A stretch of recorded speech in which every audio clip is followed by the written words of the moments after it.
Nouvelle édition de Micro Sachant. Aujourd'hui, je reçois Franck Renaud, journaliste et co-auteur avec Antoine Isambard du livre Trahison à la DGSE, les révélations sur le vrai bureau des légendes. Aujourd'hui, donc, on va parler espionnage, contre-espionnage, agent double, agent triple, ces histoires de trahison qui ont secoué les services secrets français. Et on va également aborder le sujet des services secrets russes dans la crise que nous connaissons.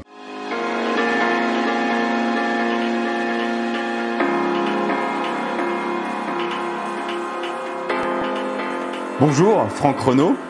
Bonjour. Alors, je l'ai dit, vous avez coécrit ce livre Trahison à la DGSE où vous racontez entre autres l'histoire de deux anciens agents de la DGSE retournés par les services secrets chinois pour leur livrer des informations classées secret défense et qui ont été condamnés en 2020 pour cette trahison. Alors, dans un premier temps, pour commencer, est-ce que vous pouvez nous résumer en quelques mots cette affaire ?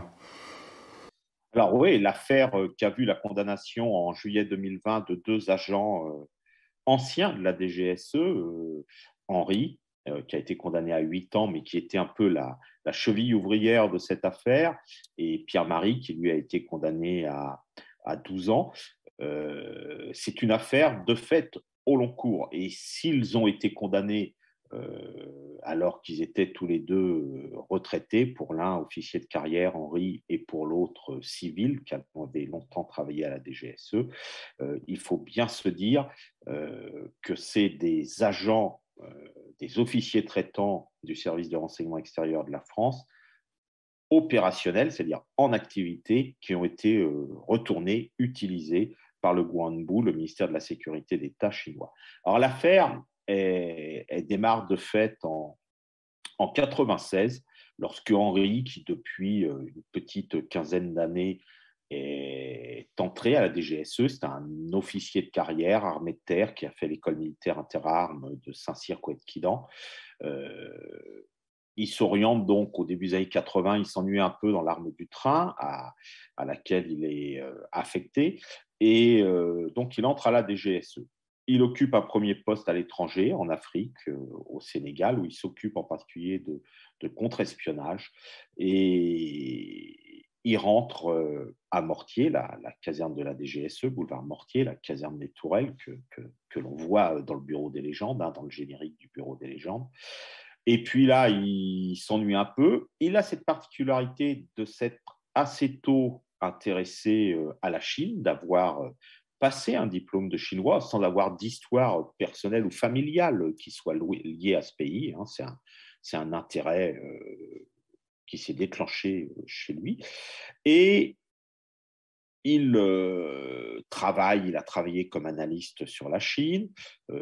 Il s'occupe d'une structure assez discrète de la DGSE qui s'appelle CE pour contre-espionnage et OPS pour opérationnel ou opération, qui consiste donc à mener des opérations de contre-espionnage en France, enfin, ou en tout cas depuis la France, contre des agents ou de supposés agents étrangers. Et donc, avec ce double profil intérêt pour la Chine et le continent asiatique et contre-espionnage, il part en 1996 comme chef de poste de la DGSE à Pékin, en sachant que le poste DGSE de Pékin est un poste qui est composé de 3 personnes, le chef de poste, son adjoint, un chiffreur. Euh, le poste des GSE de Pékin n'est pas un poste, on va dire, dissimulé aux autorités chinoises, puisque depuis le milieu des années 80, et avec le général René Imbaud, qui a succédé à l'amiral Lacoste après le fiasco de l'affaire Greenpeace, le sabotage du Rainbow Warrior en Nouvelle-Zélande, le général Imbaud a établi des relations très officielles avec la Chine. Et donc, il y a des échanges entre la DGSE et en particulier APL2, qui est le service de renseignement militaire chinois, qui est représenté à Paris par l'attaché de défense de l'ambassade chinoise. Et donc, Henri part à la mi-96, à l'automne 96, pour Pékin. Sa femme et ses enfants, qui sont à l'époque 2 adolescents, ne l'accompagnent pas. Il part tout seul, sa femme et ses enfants feront des voyages réguliers. Mais alors qu'il a pourtant été prévenu, qu'il connaît en tant que contre-espion, enfin qu'officier traitant, il sait comment pratiquent les services chinois, tout comme à l'instar des Russes d'ailleurs et de bien d'autres services, hein, puisque la DGSE fait de même. Mais toujours est-il qu'il va entamer une liaison avec une employée locale, c'est-à-dire une employée chinoise de l'ambassade de France, hein, puisque dans les ambassades, il y a des expatriés, il y a des contrats locaux qui peuvent être français, mais qui sont aussi des locaux, des nationaux du pays hôte, c'est-à-dire en l'occurrence une jeune femme chinoise qui est interprète de l'ambassadeur Pierre Morel. Et sous couvert de cours de perfectionnement en chinois, il entame une liaison avec cette jeune femme. Au bout d'un moment, la rumeur commence à enfler. Sa femme se doute de quelque chose. Ça revient aux oreilles de l'ambassadeur. Le supérieur, un des supérieurs d'Henri, est informé par un diplomate qu'il connaît qui est en poste à l'ambassade de France, quelqu'un qui est au consulat. Donc ça chauffe pour le matricule d'Henri et qui est de fait, suite à une intervention de l'ambassadeur Pierre Morel, il est rappelé illico presto début 98 à Paris. Là, il est mis au placard. Alors, ça barde un peu au niveau familial. Et à l'été 98, pardon, il abandonne en quelque sorte le domicile familial et sa famille et retourne à Pékin vivre avec celle avec laquelle il a entamé une liaison euh, qui, qu'on appelle Hong, qui veut dire rouge en Chine, ce qui peut être un signe que sa famille, par ce choix de prénom, de nom, est lié au Parti communiste, hein, ou en tout cas une certaine proximité avec le Parti communiste. Et il s'installe à Pékin. Et là, il va entamer une collaboration avec le Guanbu, ministère de la Sécurité d'État, créé en 1983, en réunissant à la fois des agents issus du ministère de la Sécurité publique et d'autres services au sein de l'administration ou du Parti communiste, et qui est un peu le poste qui s'occupe de contre-espionnage et d'espionnage à la fois à l'étranger et puis également en Chine contre les menées étrangères ou de l'intérieur. Il entame sa coopération sous couvert de travailler avec une agence de presse.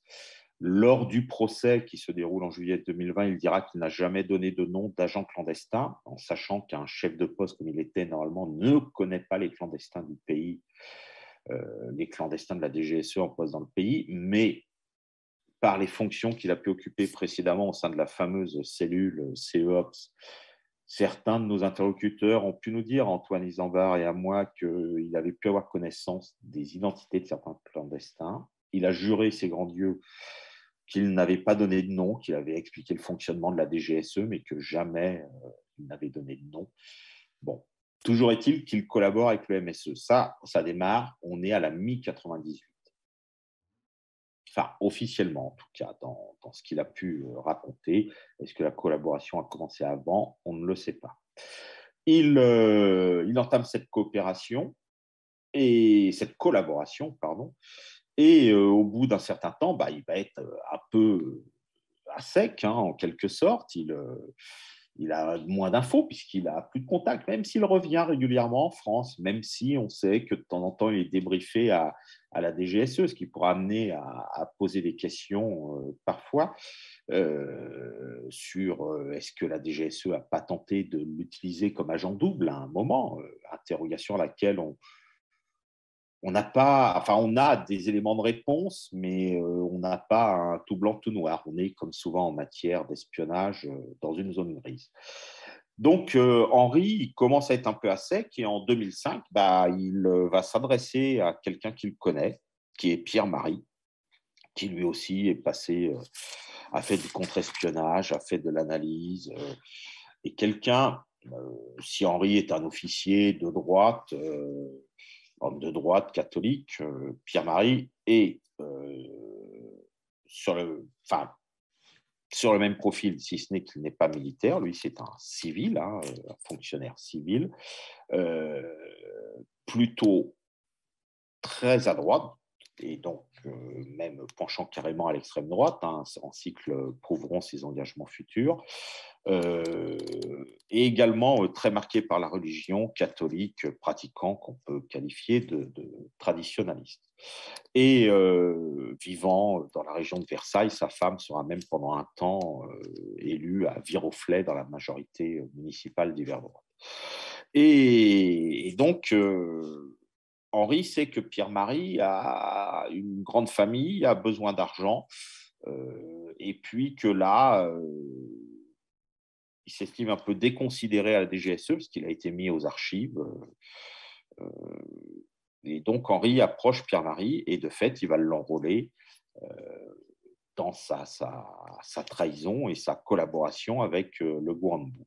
Alors la trahison de Pierre-Marie est beaucoup plus documentée, puisque il y a eu à la fois des éléments qui ont été retrouvés, des notes classées confidentielles défense qui ont été retrouvées à ses domiciles de la région parisienne et de Saône-et-Loire, le département dont il est originaire.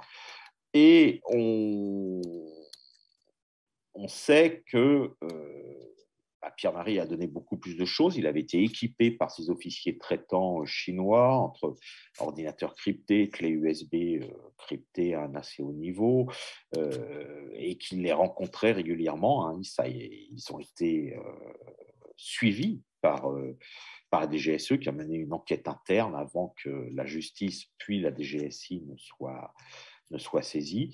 Il y a des photos de rencontres en Belgique, en Suisse, et il était également invité dans des paradis touristiques, Seychelles, île Maurice, Sri Lanka. Et d'ailleurs, il se fait prendre au retour du Sri Lanka en décembre 2017, à quelques jours de Noël, avec sa femme.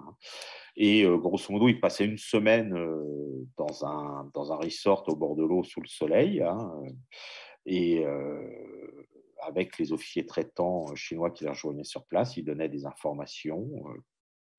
Et il recevait en échange sommes allant jusqu'à 20 000 euros en cash, qui rapportaient, c'est ce qu'ils feront d'ailleurs, ce qui va les piéger, puisque sa femme, qui pourtant avait précédemment travaillé dans une banque au Crédit Lyonnais, allait déposer l'argent en cash sur leur compte.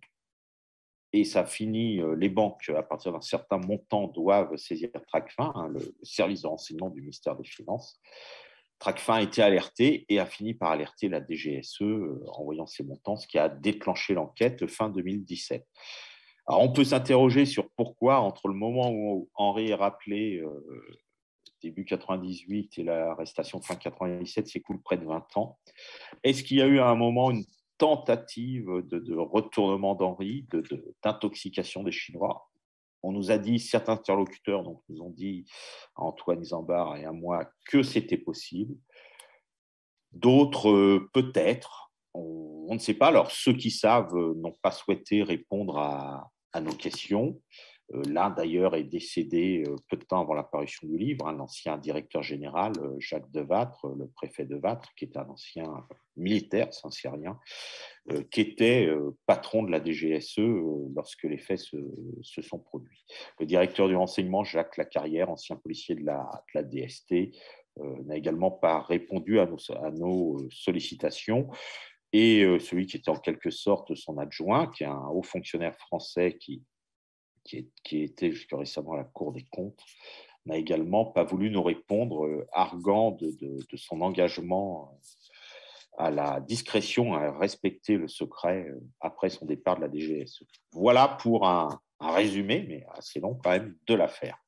Alors, comment est-ce qu'on en vient à trahir? Vous avez, dans cette affaire, j'imagine, il y a l'aspect financier, évidemment, mais vous parlez aussi dans votre livre des 5 leviers définis par l'acronyme MICE, sur lesquels les services adverses peuvent jouer pour compromettre les agents. Est-ce que vous pouvez nous parler un peu de ça? Oui, bien sûr. Alors, si on prend le cas de nos deux agents, de nos deux officiers traitants de la DGSE, c'est très simple. Ils jouent d'abord sur l'ego. Pierre-Marie, qui est recruté donc en 2005 par Henri, C'est quelqu'un dont on nous a dit qu'il a été un très bon agent, sauf qu'il s'est laissé un peu aller. Un ancien de la DGSE, encore récemment, nous disait qu'il avait un goût certain pour, ouvrez les guillemets, le jus de treille. Il paraît qu'on le voyait souvent au bar de la DGSE, là, dans la caserne du boulevard Mortier. Il se laissait aller, il avait besoin d'argent, il s'estimait un peu déconsidéré en le mettant aux archives. On ne le reconnaissait pas à sa juste valeur, alors qu'il avait fait, dans le début de sa carrière, on nous a dit que c'était quelqu'un qui faisait le boulot, quoi, qui a plutôt été bon pour les missions qu'il avait à mener. Donc, l'ego, l'argent pour Pierre-Marie. Pour Henri, l'argent aussi, parce que il a besoin d'entretenir son ex-femme. Il va divorcer en 2004 et se remarier avec l'interprète chinoise qui va devenir sa femme. Donc pour lui, l'argent, l'ego aussi, parce que quand il est rappelé, il est mis quelques mois au placard, il est reversé dans son arme, le train, et puis il est très vite mis à la retraite d'office. Donc il y a aussi l'ego qui joue. Mais on voit bien que le levier au départ, en tout cas qui est un levier vieux comme le monde, utilisé par les services de renseignement, celui de la jeune femme envoyée au contact du représentant du service adverse, il a fonctionné au départ. Dans l'acronyme MICE, il y a le I pour idéologie, et tout le monde nous dit que c'est, en tout état de cause, c'est un peu les 5 de Cambridge qui trahissent pour l'Union soviétique, que c'est quand même, c'est lorsque ceux que vous recrutez vous rejoignent pour des raisons idéologiques, c'est l'argument, le levier le plus solide. L'argent, celui que vous payez, il peut aller au plus offrant. Si on lui offre un peu plus d'argent ailleurs, il ira au plus offrant. Et l'argent, ça amène des contorsions qui font que celui ou celle qui va trahir on est plutôt sur des sables mouvants. Et d'ailleurs, ça donne des situations assez paradoxales avec, par exemple, le cas de Pierre-Marie, anticommuniste farouche. Il a d'ailleurs travaillé sur des militants communistes au début de sa carrière à la DGSE. Il surveillait les organisations de masse liées au Parti communiste et à l'Union soviétique. Anticommuniste farouche, d'extrême droite, catholique traditionnaliste. Et on le voit, au final, il va collaborer avec la Chine. C'est plus la révolution de 1917 en Russie, en Chine, et ça n'a même jamais été, mais la Chine rouge, oui, certes, pour l'organisation de l'État et les Chinois, le milliard 3 de Chinois tenus à rêne courte, mais après, en matière d'entreprise, on est plutôt dans un pays ultralibéral où le plus puissant gagne.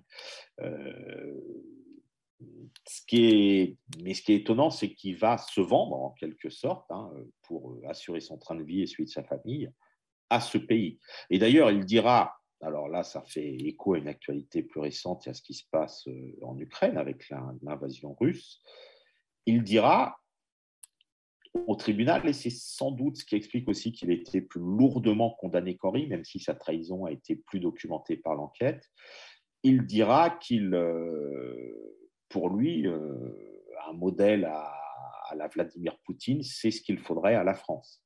C'est ce qu'il faudra à la France. Il l'a dit à la barre, des témoins qui étaient dans la salle à ce moment-là nous l'ont rapporté, puisqu'il faut rappeler que le procès était à huis clos, porte fermée. Et donc, l'argent, ce n'est pas le levier le plus solide. L'idéologie, là, on le voit bien, les 5 de Cambridge qui, jusqu'au bout presque, sont restés fidèles. Alors, généralement, ce genre d'affaire est plutôt réglé en toute discrétion, en interne, au sein de la DGSE. Est-ce qu'on sait pour autant si ce genre de choses est fréquente, si ça arrive fréquemment ? Alors, on est en matière judiciaire de procès pour trahison concernant la DGSE. C'était le deuxième dans l'histoire depuis la création du service de contre-espionnage, depuis, on va dire, la fin de la Deuxième Guerre mondiale et la naissance du SDEC, service de documentation et de contre-espionnage français, qui en 82, quelques mois après l'arrivée de François Mitterrand au pouvoir, devient donc la DGSE, Direction générale de la sécurité extérieure. Il y a eu un seul procès avant Henri et Pierre-Marie. C'est le procès d'un monsieur qui était un peu un sous-fifre, un sous-officier de la DGSE qui avait été envoyé en poste en Yougoslavie, à Belgrade, dans les années 60. Il était parti avec sa fille. C'était un monsieur qui était aussi en fin de carrière. Et ce sous-officier qui était parti donc sur le poste du SDEC à Belgrade a été pris, sans être pris, mais c'est sa fille en fait qui a été approchée et tombée amoureuse d'un officier du service de renseignement yougoslave qui l'a mise enceinte, elle a avorté, l'avortement a été filmé. Et c'était donc une façon de la faire chanter. Elle a donné les codes de l'ambassade, etc., qui permettaient sans doute aux services yougoslaves de lire ce qui sortait de l'ambassade. Et toujours est-il que son père donc a été rappelé à Paris et interrogé par la DGSE, puis avant d'être envoyé en justice, et avait été lourdement condamné, mais si ce n'est que lui-même n'avait jamais trahi, n'avait jamais donné d'informations, semble-t-il, et qu'il y a eu une forte mobilisation médiatique organisée par son avocat, maître Solès-Larivière, avec l'écrivain Gilles Perrault, qui avait écrit un livre sur cette affaire, et finalement, peu de temps après le procès, le président de la République d'alors, Georges Pompidou, a gracié cet agent de la DGSE. Et donc, il n'a pas purgé sa peine. Donc, l'affaire d'Henri et Pierre-Marie, c'est la première vraiment jugée avec des deux agents condamnés. Elle s'explique par un contexte, un changement de contexte. On n'est plus, alors c'est plus la guerre froide, même si on va peut-être retourner à une autre forme de guerre froide aujourd'hui avec la Russie, mais ce qui se passe là, c'est que la DGSE a de plus en plus d'agents, des agents souvent jeunes, qui ne sont pas tous des militaires, alors qui sont des gens qui sont formés au secret, qui sont formés à protéger les secrets qu'ils peuvent détenir ou lire ou approcher, mais ils sont de plus en plus nombreux. Il y a de plus en plus de tentatives de pénétration ou d'infiltration, de retournement d'agents. Et par conséquent, il nous a été dit que Bernard Bajolet, diplomate qui était patron de la DGSE, a voulu en quelque sorte frapper un grand coup, taper sur la table, et à la fois, premier signe, au service chinois, au Guangbu et à APL2, qui avaient tendance à prendre un peu leurs aises en France, on nous a même parlé, enfin, on nous a même dit qu'ils se sentaient un peu en terrain conquis, qu'ils agissaient comme en terrain conquis. Et c'était leur dire bon, ça suffit maintenant, ça va. Donc, on vous a vu, donc vous arrêtez un peu, vous calmez. Premier signal. Et deuxième signal, c'était en interne à la DGSE, dire à tous les contractuels ou ceux qui sont en poste, attention, parce que les sanctions peuvent tomber et on n'hésitera plus aujourd'hui à aller en justice. Avec, alors, le timing de l'affaire n'est pas inintéressant, parce qu'il y a des choses toujours surprenantes. On a sollicité, bien évidemment, Bernard Bajolet, mais il n'a pas répondu à ces sollicitations. Mais l'affaire est judiciarisée très peu de temps avant le premier tour de l'élection présidentielle de 2017, et donc l'arrivée d'Emmanuel Macron à la présidence de la République. Donc on sent bien qu'on est un peu en train de vider les placards avant avant qu'un nouveau titulaire, avant qu'un nouveau président arrive à l'Élysée, puisque François Hollande a été empêché, n'a pas pu se représenter. Donc, c'est fait que très peu de temps avant, des documents sont déclassifiés ensuite par la commission du secret de la défense nationale assez vite. On sent bien qu'il y a eu la volonté aussi un peu pour Bernard Bajolet de donner ses signaux, partie chinoise et en interne, et puis aussi de vider les placards que son successeur, Bernard Rémier, diplomate également, avant l'arrivée de ce successeur. Alors, vous l'avez dit juste avant, le but c'était notamment donc de faire passer un message aux Chinois. Aujourd'hui, qu'en est-il de l'agressivité de la Chine vis-à-vis de nos services de renseignement et que cherche la Chine comme type d'information, par exemple dans le cadre de Pierre-Marie ou Henri, quelles étaient les informations qu'elle cherchait et aujourd'hui quel type d'information peut chercher la Chine? Alors, dans les documents il y a eu une dizaine de documents récupérés au domicile de Pierre-Marie par les enquêteurs.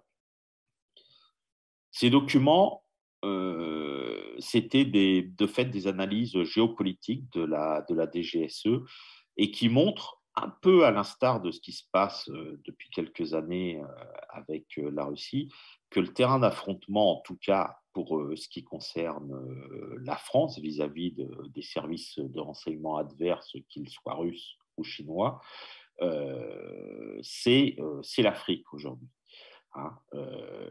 Et parmi les documents qui ont pu être récupérés dans les domiciles de Pierre-Marie en Saône-et-Loire et dans la région de Versailles, c'était des analyses, entre autres des analyses géopolitiques sur l'Afrique. Sur l'Afrique.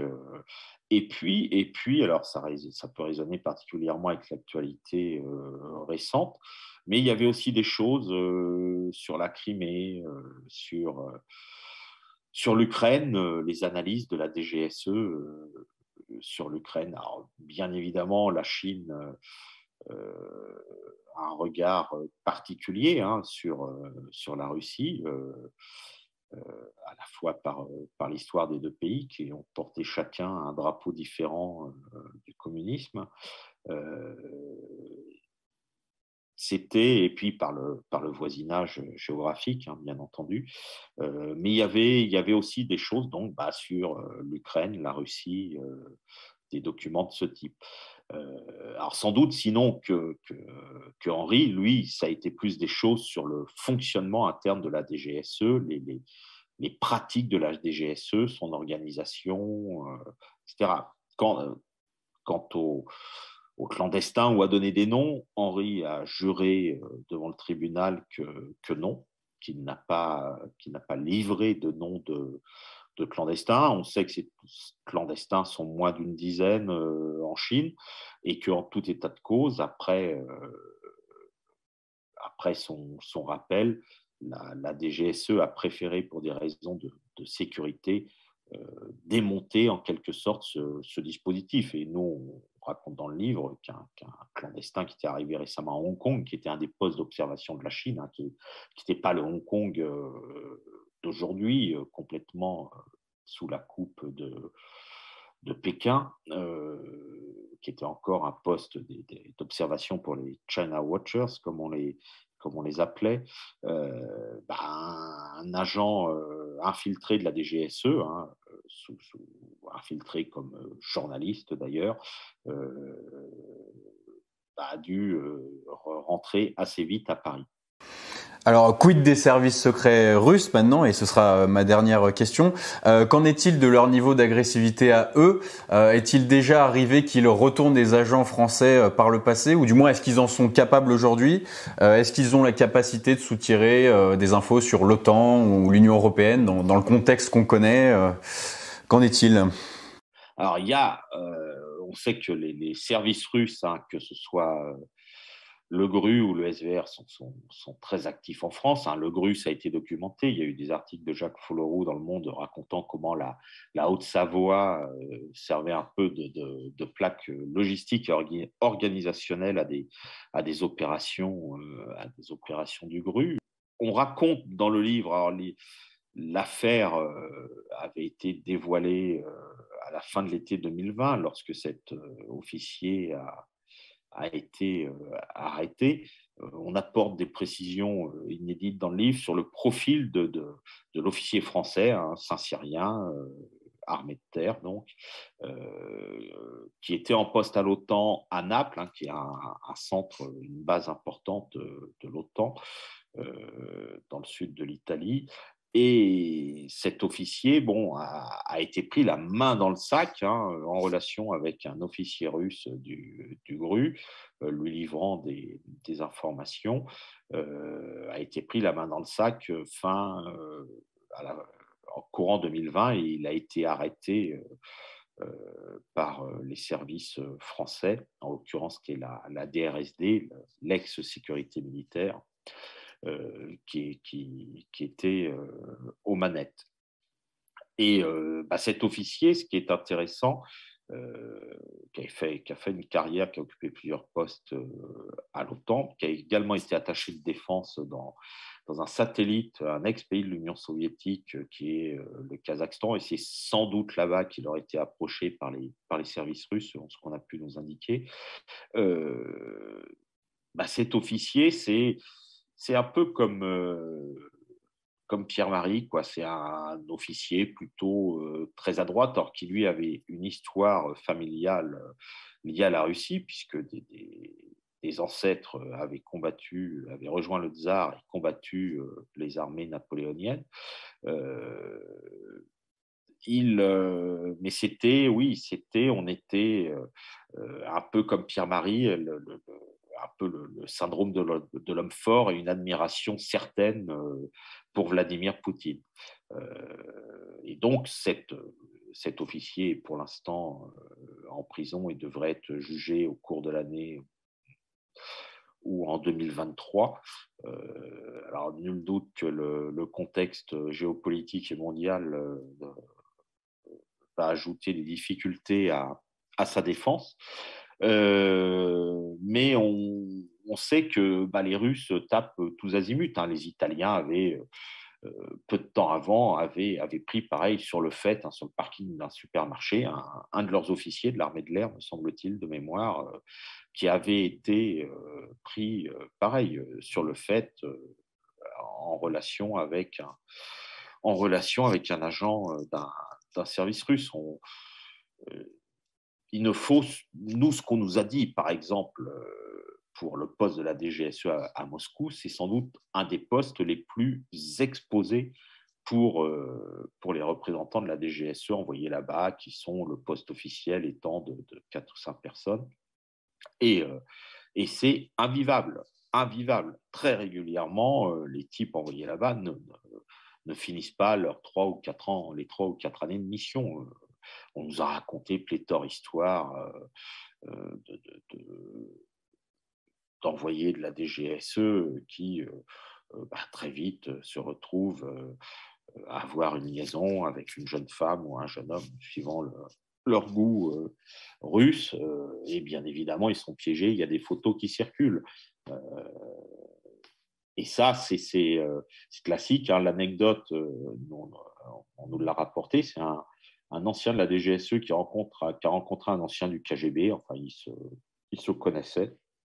Et l'ancien du KGB demande à l'ancien de la DGSE, mais tu sais comment on appelle ton ancien service chez nous? Alors celui de la DGSE dit la piscine, donc référence à la caserne Mortier, à la piscine des Tourelles proche. Et l'autre il dit non, nous on vous appelle l'aquarium parce qu'on voit tous les poissons. Bon, voilà, ça veut tout dire, mais sans nul doute, en tout cas ce que nous en ont rapporté ceux qui sont passés dans les ambassades de France à Pékin et à Moscou pour exercer des activités de renseignement, les deux postes les plus difficiles, ce sont les deux postes les plus compliqués au monde. Il arrive régulièrement que des agents de la DGSE ou des gens liés à la mission de défense, hein, les attachés de défense ou les adjoints en poste à Moscou, à Pékin, se fassent casser la figure. C'est arrivé. c'est arrivé au cours des années passées. Ils se font prendre alors qu'ils sont bien évidemment, bon, officiellement, ils font du tourisme, mais c'est un tourisme intéressé, va-t-on dire, et, euh, et ils se font tomber dessus, et ils se font casser la figure. Et il y avait eu des agents américains qui ont un peu tâté de la prison, ça a été très compliqué de les faire libérer, ce qui fait que depuis, en tout cas au moins pour la Chine, les représentants des services de renseignement restent un peu confinés dans les ambassades, quoi, sans parler du Covid-19, mais ils hésitent à sortir et recueillir du renseignement de terrain en Chine ou à Moscou, c'est extrêmement compliqué. Très bien, Franck Renaud, je rappelle, vous êtes co-auteur de Trahison à la DGSE aux éditions Stock, un livre qui nous apprend plein de choses sur les secrets de famille du vrai bureau des légendes. Merci Franck Renaud et merci à vous qui nous avez regardé d'avoir suivi cet entretien.